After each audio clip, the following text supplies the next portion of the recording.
कुमार साहब जो मजलिस इत्तेहादुल मुस्लिमीन के ताईदी उम्मीदवार हैं, मोहतरम जनाब लतीफ खां साहब पठान जनरल सेक्रेटरी कर्नाटक मजलिस इत्तेहादुल मुस्लिमीन, जनाब कौसर मोहिउद्दीन साहब MLA तेलंगाना, मोहतरम जनाब अब्दुल साहब जमेदार सदर मजलिस जिले बागलकोट, मोहतरम जनाब राजू साहब नदाफ, मोहतरम जनाब शांतु साहब, मोहतरम जनाब श्रीकांत गनी साहब, जनाब नजीब साहब आलगूर, मेरी इज्जतदार माँ और बहनों, बुजुर्गान कौम और मिल्लत और मेरे गयूर नौजवान साथियों, मैं आपसे ये गुजारिश करने आया हूं कि 10 मई के दिन जो कर्नाटक असेंबली के पोलिंग का दिन है, रायदही का दिन है, आप तमाम से मेरी अपील है, गुजारिश है कि मजलिस के जो ताईदी उम्मीदवार हैं जनाब सुशील कुमार साहब के हक में आप अपना वोट देकर उनको यहां से जमखंडी से आप उनको अपना नए MLA बनाइए, ताकि हम इस इलाके को, इस असेंबली के हलके को ऊंचाइयों तक लेकर जा सके।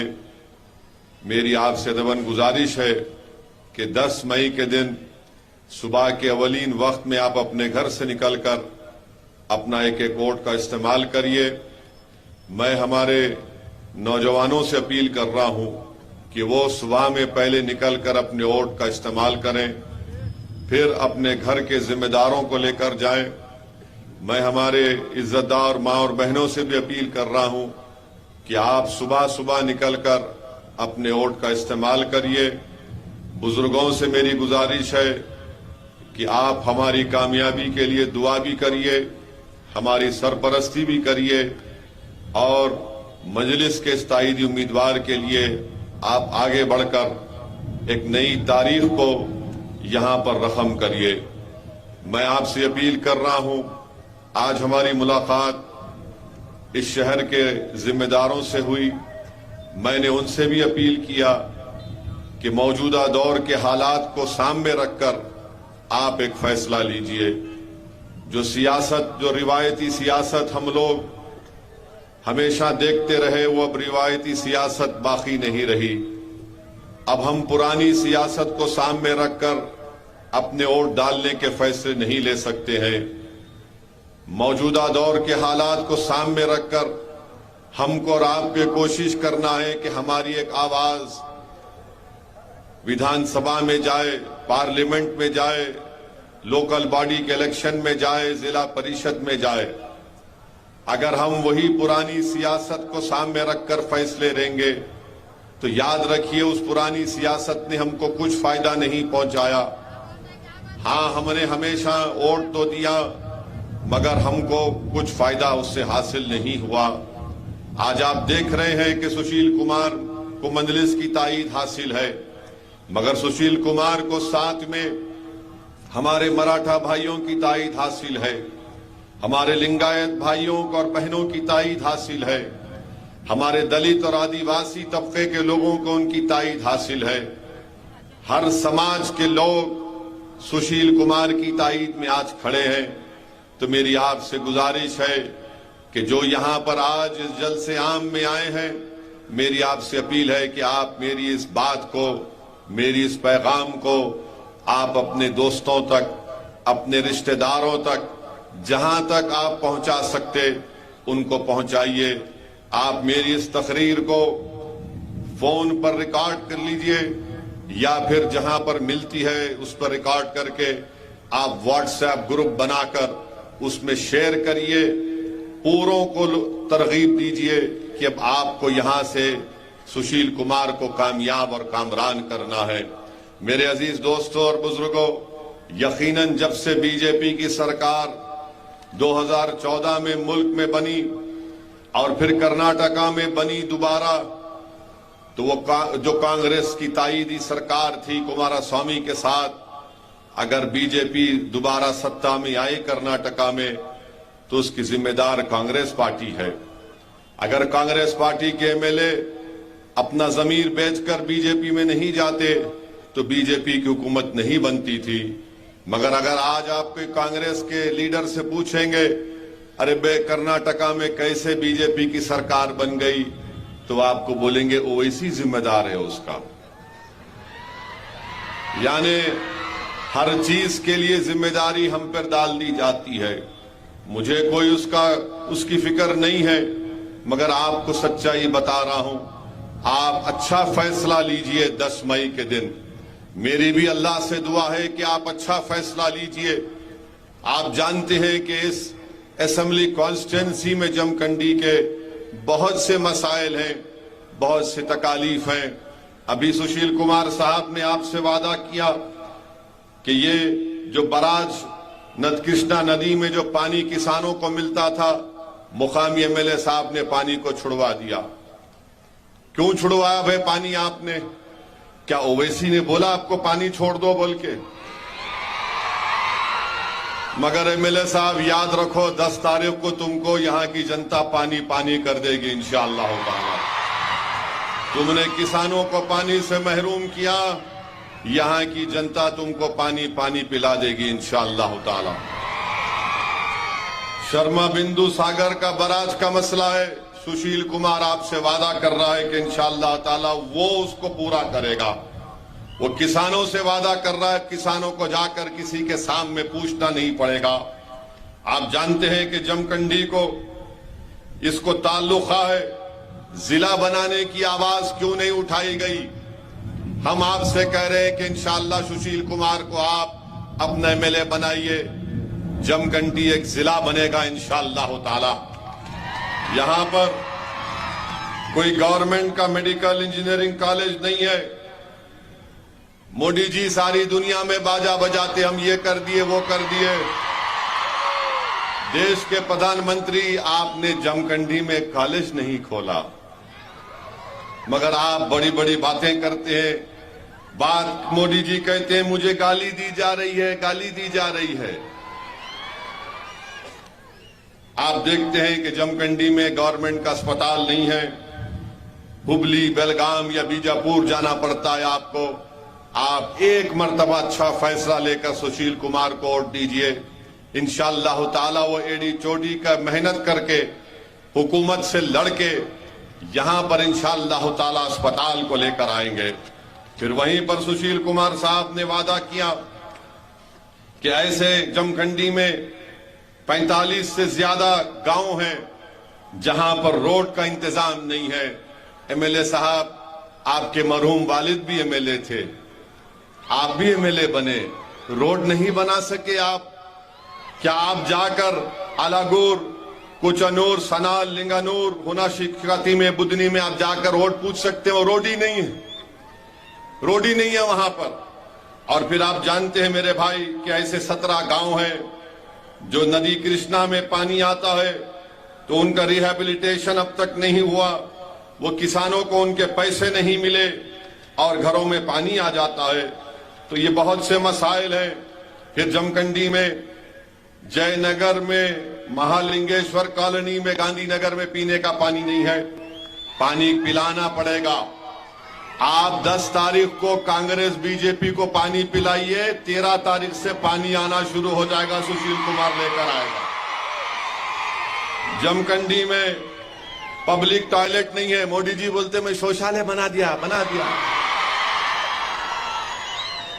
फिर जमखंडी में इंटरमीडिएट डिग्री का उर्दू कॉलेज नहीं है।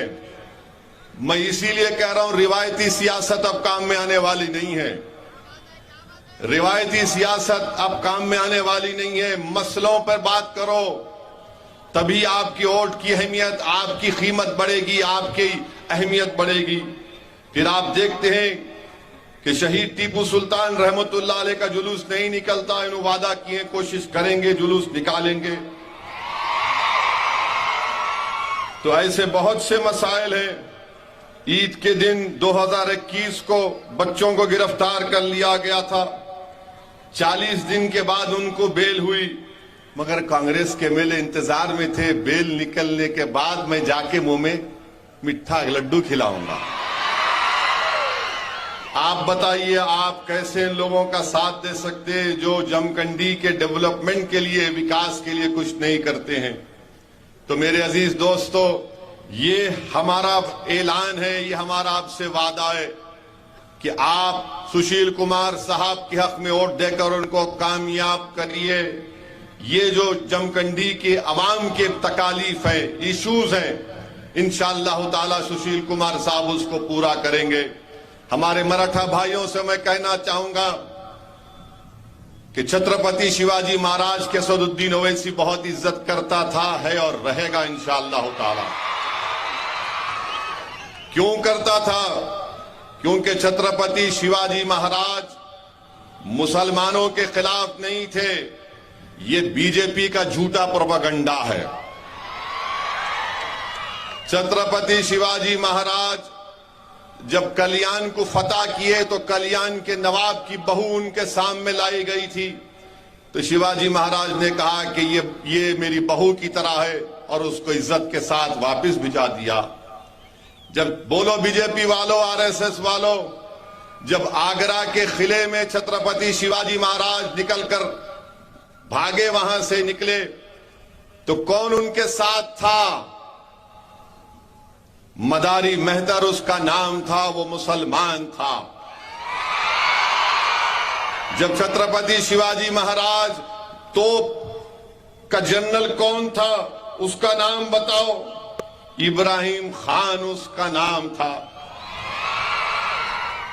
और बीजेपी वाले बताओ कि शिवाजी महाराज के पास जो पूरा लॉ का ऑफिसर था, लॉ मिनिस्टर था, कौन था? खाजी हैदर उनका नाम था।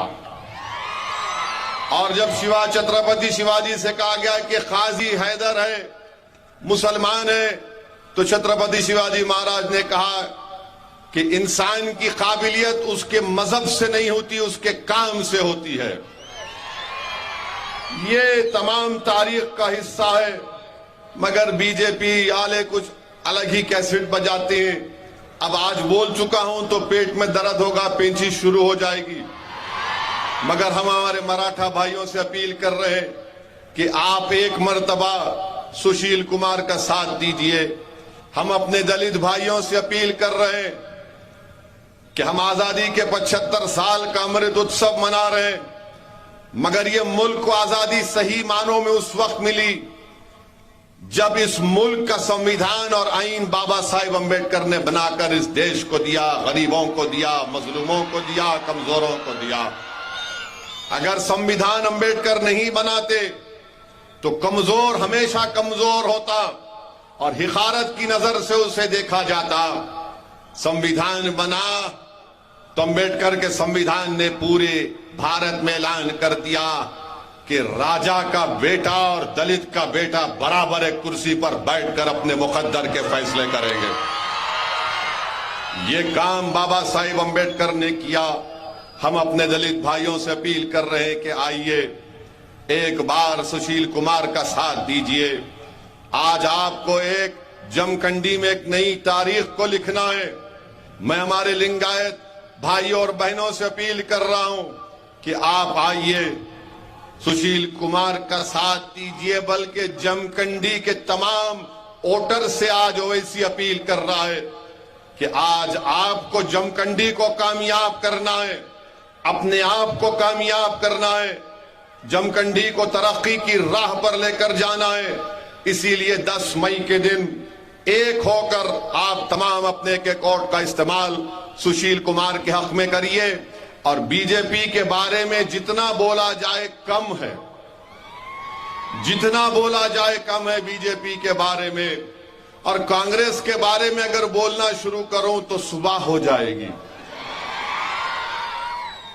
कांग्रेस के बारे में बोलना शुरू करूं तो सुबह हो जाएगी। अगर आज भारत में दलित परेशान है, अल्पसंख्यक समाज के लोग परेशान हैं, हमारा परेशान है, तो सब कांग्रेस की देन है। इन्हीं की वजह से आज हम परेशान हैं। अगर आज उस मनहूस यूएपीए के कानून के तहत बच्चों को गिरफ्तार करके 3-3 साल जेल में सड़ा दिया जा रहा है, तो क्या कांग्रेस पार्टी ने अमित शाह के लाए हुए तरमीमी कानून की तायीद नहीं की थी लोकसभा और राज्यसभा में? आज कांग्रेस पार्टी इल्जाम लगाती है मुझ पर। आप उठाकर लोकसभा के रिकॉर्ड देख लीजिए। अनलॉफुल एक्टिविटीज प्रिवेंशन एक्ट का कानून 2019 में अमित शाह लेकर आए तो राहुल गांधी अमित शाह की तायीद किए, पूरे कांग्रेस के लोकसभा के राज्यसभा के एमपी तायीद किए। हुबली में 150 बच्चे 14 महीने से जेल में हैं, हाई कोर्ट में उनकी बेल रिजेक्ट हो गई। हुबली के उन 150 बच्चों में से 8-9 लोगों के खानदान के लोगों से मेरी मुलाकात हुई कल। मैं क्या बताऊं आपको, हमारी एक बहन से मुलाकात हुई, उसकी 8-7 साल की बच्ची सामने थी। वो हमारी बहन रो रो कर कह रही थी कि 14 महीने हो गए मुझे अपने शौहर को देखकर। ये बच्ची मुझसे पूछती है कि उसके पप्पा कब आएंगे। मैं क्या जवाब दूं असद साहब? बताओ आप ऐसा कानून बनाने देते हैं बीजेपी को और बर्बादी की फसाने हमारे लिखे जाते हैं। जेलों में हम सड़ते हैं, हमारी औलाद तड़पती है, हमारी बहनें तड़पती हैं, क्योंकि तुमने बीजेपी का साथ दिया था। और आज तुम कहते हो कि तुम ये करोगे वो करोगे। अरे जब जहां पर मुखालिफत करना था तुमने मुखालिफत नहीं की। मेरी इज्जतदार मां और बहनों, मैं आपको बता रहा हूं, मेरे गयूर नौजवानों, मेरे बुजुर्गों, आपको एक अच्छा फैसला लेना पड़ेगा। इल्जामात तो मुझ पर लगते रहेंगे, मुझे उसकी फिक्र नहीं है। मुझे इस बात की फिक्र है और हमेशा यही फिक्र रहेगी कि अगर हम कमजोर हो जाएंगे तो याद रखो मुल्क की जमहूरियत का क्या होगा। लोग ये कहते हैं कि असदुद्दीन ओवैसी की जबान बड़ी कड़वी है और ये कांग्रेस के जितने दुम छल्ले हैं, कमजोर लोग हैं, इनके चमचे हैं जो डरते हैं मोदी और अमित शाह से। अरे मेरे पास कुछ नहीं है, मैं सब कुछ कुर्बान करने को तैयार हूं। मेरे पास दौलत जो दी हुई अल्लाह की है, मगर याद रखो सबसे बड़ी दौलत अगर मेरे पास है तो मेरा ईमान है, जो दुनिया की कोई दौलत मुझसे खरीद नहीं सकती। वो ईमानदारी है। अब ये कांग्रेस के लोग बोलते हैं कि भाई आप जहां कहीं भी जाते आप भाषण दे देते, उससे इनको फायदा हो जाता। तो मैं हमेशा कहता हूं कांग्रेसियों से, मैं क्या करूं? अल्लाह ने मुझे जबान दी बोलने के लिए, अल्लाह ने मुझे दिमाग दिया सोचने के लिए, अल्लाह ने मुझे दिल दिया कि वक्त के जालिमों के सामने खड़े होकर कमजोरों के हक के लिए लड़ूं। और अगर तुम में दिल नहीं है, दिमाग नहीं है, जबान नहीं है, तो इसका जिम्मेदार मैं नहीं हूं, तो उसका जिम्मेदार तुम्हारी कमजोरी है, तुम्हारी कमजोरी है। और कहते हैं कि नहीं खामोश रहो, ये वक्त बोलने का नहीं है, ये वक्त खामोश रहने का है। तो ये खामोश रहने पर हमारे बिहार के सदर जनाब अख्तरुल ईमान एमएलए हैं, उन्होंने अच्छा कहा। किसी ने उनसे भी कहा था, एक कांग्रेसी ने कहा था कि खामोश रहो, ज्यादा मत बोलो। तो अख्तरुल ईमान ने उनसे कहा, अगर मेरे अब्बा खामोश रहते तो मैं दुनिया में नहीं आता। तो वो मौलाना को समझ में नहीं आया, बोले कैसे? बोले मेरी अब्बा के निकाह में आप थे ना बैठे हुए, मेरे अब्बा ने कहा कबूल तो मेरी अम्मा ने कहा कबूल, तो शादी हुई।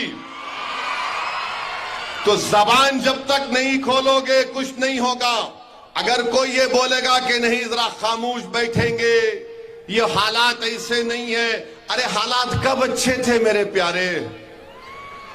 हालात कब अच्छे थे? हालात तो हमेशा जैसे थे वैसे ही है। अरे ये तो हमारी तायीद करना, हमारी मेहनत, हमारी जुस्तजू, हमारे बुजुर्गों की कुर्बानियां थी कि जो हमको यहां तक लेकर आई। कौन सी सरकार ने, कौन सी पार्टी ने हमारे लिए क्या किया? क्या किया तुमने हमारे लिए बताओ?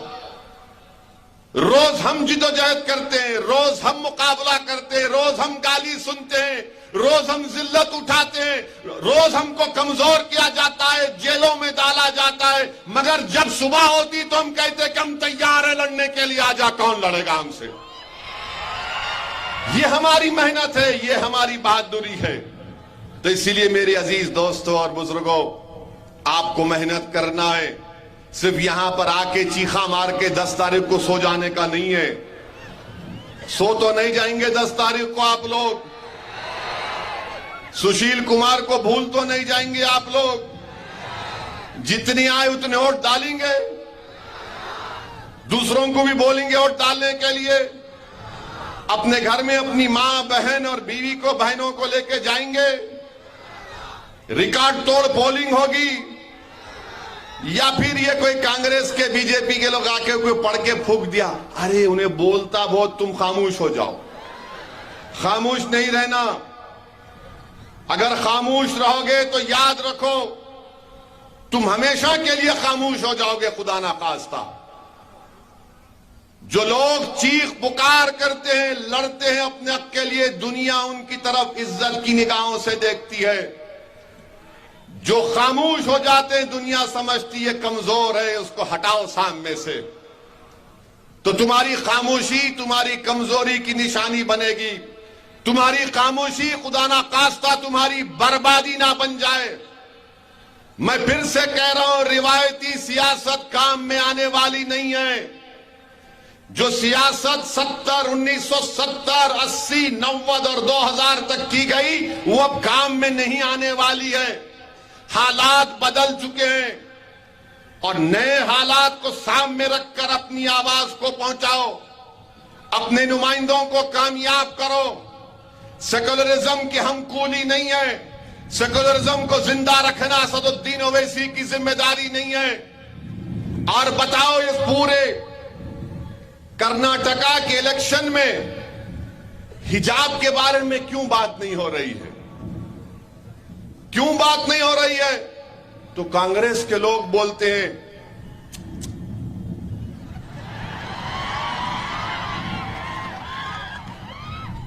खाली, अरे क्यों भाई, तुम्हारे मुंह पे क्यों हिजाब पड़ गया? हम सर के हिजाब की बात कर रहे हैं, हमारे बच्चियों की।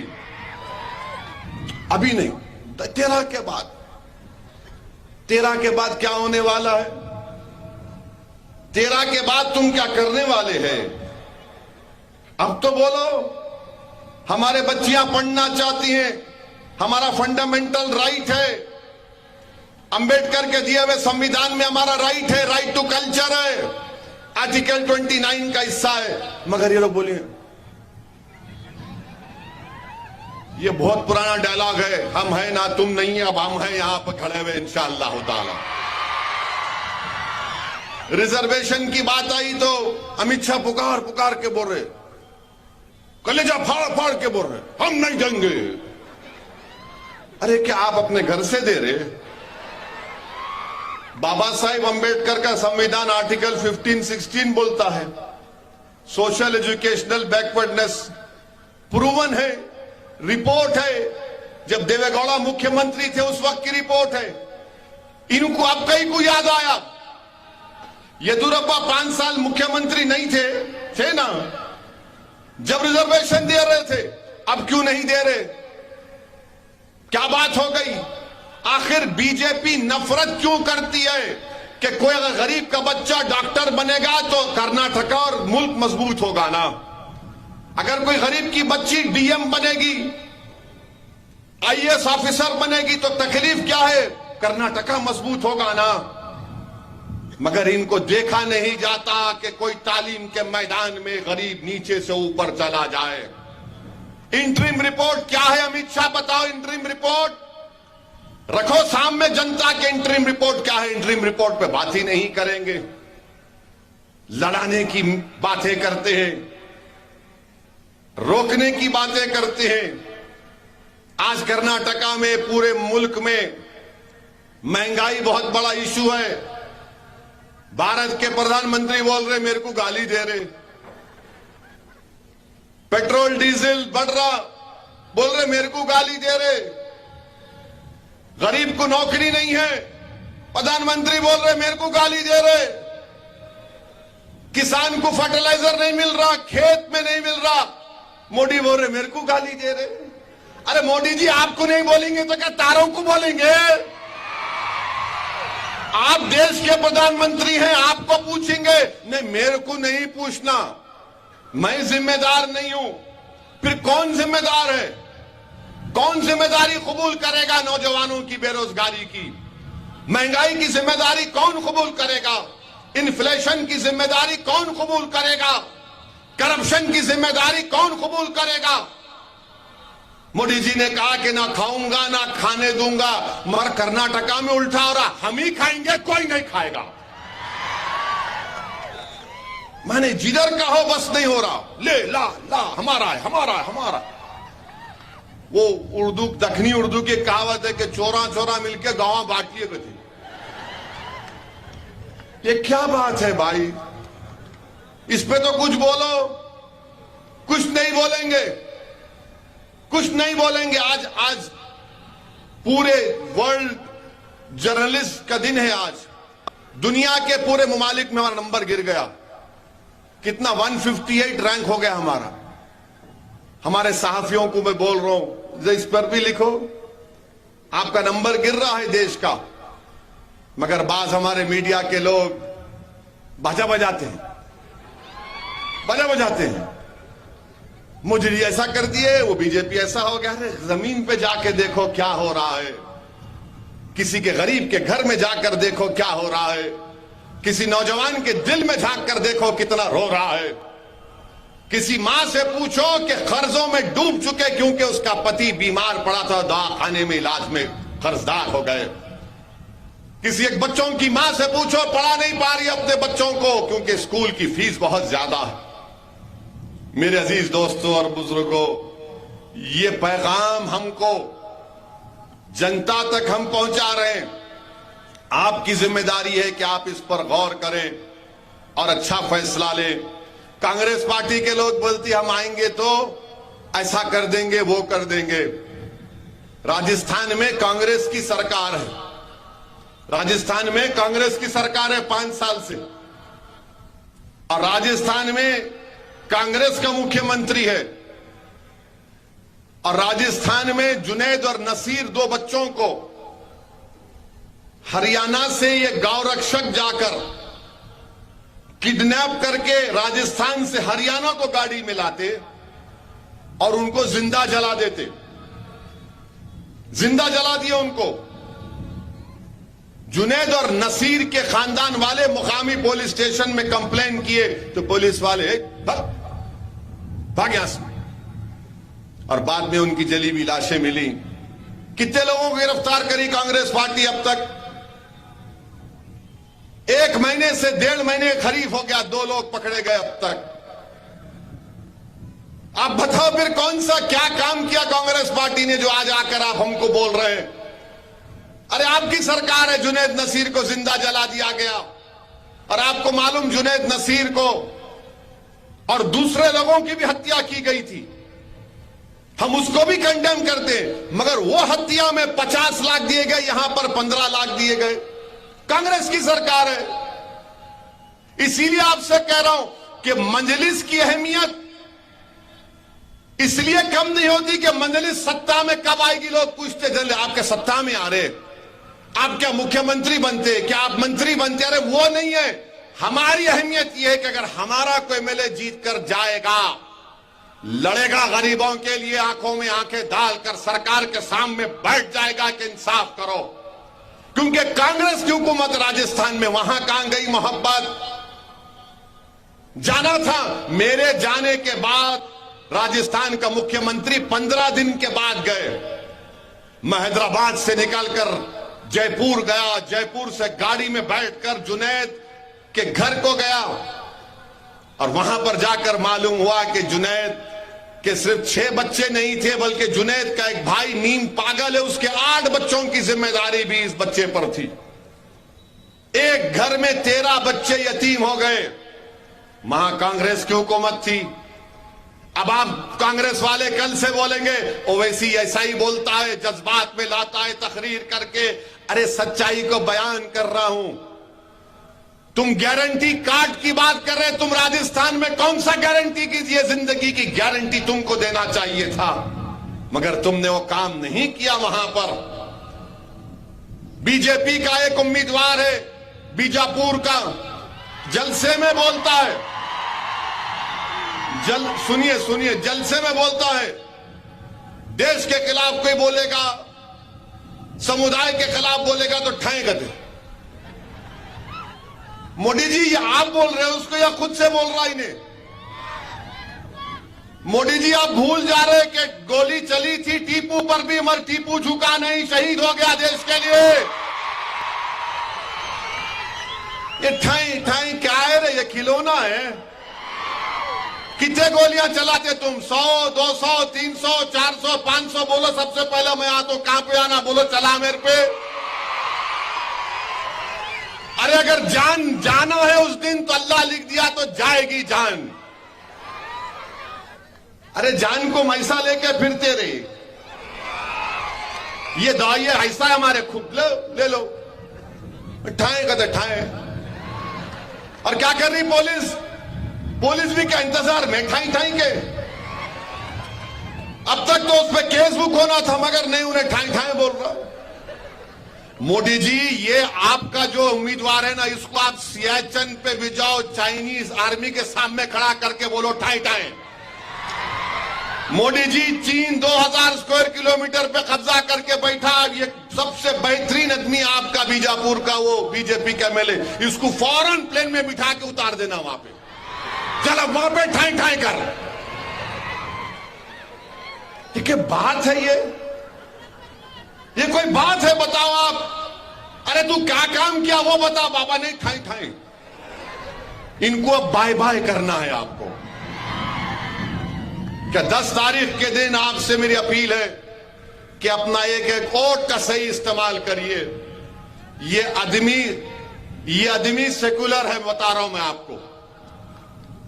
ये कांग्रेस बीजेपी की तरह जबान से सेकुलरिज्म की बात करते हैं, मगर दिल में सेकुलरिज्म नहीं उतरता कांग्रेस और बीजेपी के लोगों में। सुशील कुमार शरीफ आदमी है।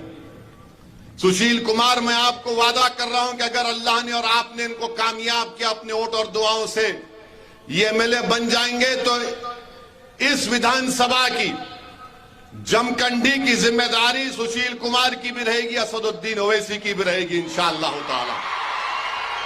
तो मेरी आप तमाम से गुजारिश है कि आप 10 तारीख के दिन वोट देंगे सुशील कुमार को, देंगे वोट? जरा जोर से बोलो भाई। नहीं, मोदी जी को नहीं सुनाई दी आपकी आवाज। अरे बीजापुर तक नहीं गई आवाज। वोट देंगे सुशील कुमार को? अरे ऐसा खड़े हो के आता हूं, उठा के बोलो। ये बात हुई ना, ये बात हुई। अब सबको लेके जाइए। बहुत बहुत शुक्रिया। और कल सुबह में दौरा कहां है मेरा? पैदल दौरा।